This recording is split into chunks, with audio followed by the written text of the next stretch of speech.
Society जब अपने early stages में थी तब से लेके अब तक हम लोग करीब 5 तरीकों का यूज कर चुके हैं चीजों को खरीदने या बेचने के लिए, जिसमें से थर्ड है पेपर मनी, जो कि हम में से ज्यादातर लोग तो आज यूज कर ही रहे हैं, और फिफ्थ है बिटकॉइन। अब इसके बारे में जानने से पहले देखते हैं कि वो 3 स्टेजेस क्या थे, राइट।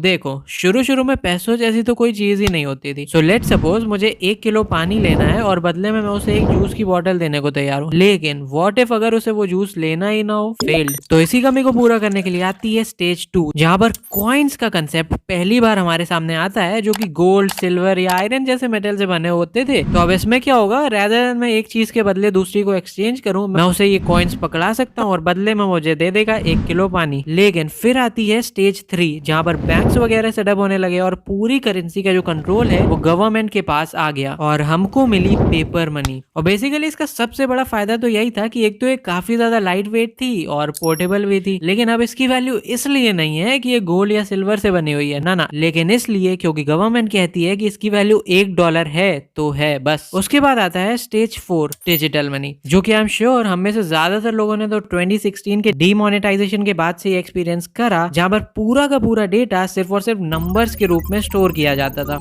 That's it. मतलब बेसिक वर्किंग तो यही है, बाकी वो अलग चीज है कि वो बैंक अकाउंट चेक करेगा इसमें पैसे हैं नहीं है, फंड्स नहीं, वो सब तो मतलब ठीक है।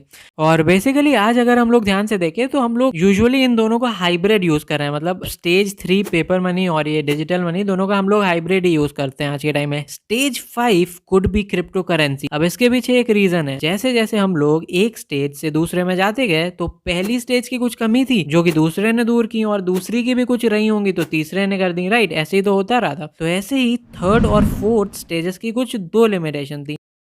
फॉर एग्जाम्पल, एक 500 रुपीज का नोट है तो उस नोट पे पूरा का पूरा कंट्रोल गवर्नमेंट ऑफ इंडिया पर रहता है। वो जब चाहे इस नोट की वैल्यू को बढ़ा या घटा सकते हैं। और इसका बहुत ही बड़ा एग्जाम्पल था डीमोनेटाइजेशन, जब रातों रात इन दोनों नोट्स की वैल्यू 0 हो गई। इसके साथ ही जब तुम भी लेट से 500 रुपीज ए से बी को ट्रांसफर करते हो तो ये पूरी की पूरी इन्फॉर्मेशन बैंक्स में स्टोर की जाती है कि तुमने कब किसको ट्रांसफर किया, किस टाइम पे किया, क्या किया, जो भी है, मतलब सब कुछ, ठीक है। तो अब इन दोनों कमियों को दूर करता है बिटकॉइन, और वो ऐसा करता है कुछ क्रिप्टोग्राफी और ब्लॉकचेन नाम की चीज का यूज करके। है जितना टफ इनका नाम है ये उतना ही आसान है, समझते हैं। कल तुमने एक मेलोडी खाई 1 रुपीज की, वो डेटा तुम्हारे दिमाग में स्टोर है। अब तुम भूलो नहीं तो तुम उसे एक पेपर में लिख सकते हो, राइट। दैट इज, तुमने किया इन्फॉर्मेशन को स्टोर। अब वो पेपर तुम्हारे घर में कोई भी पढ़ सकता है और तुम मारे जाओगे बिकॉज तुम्हें कैविटी है।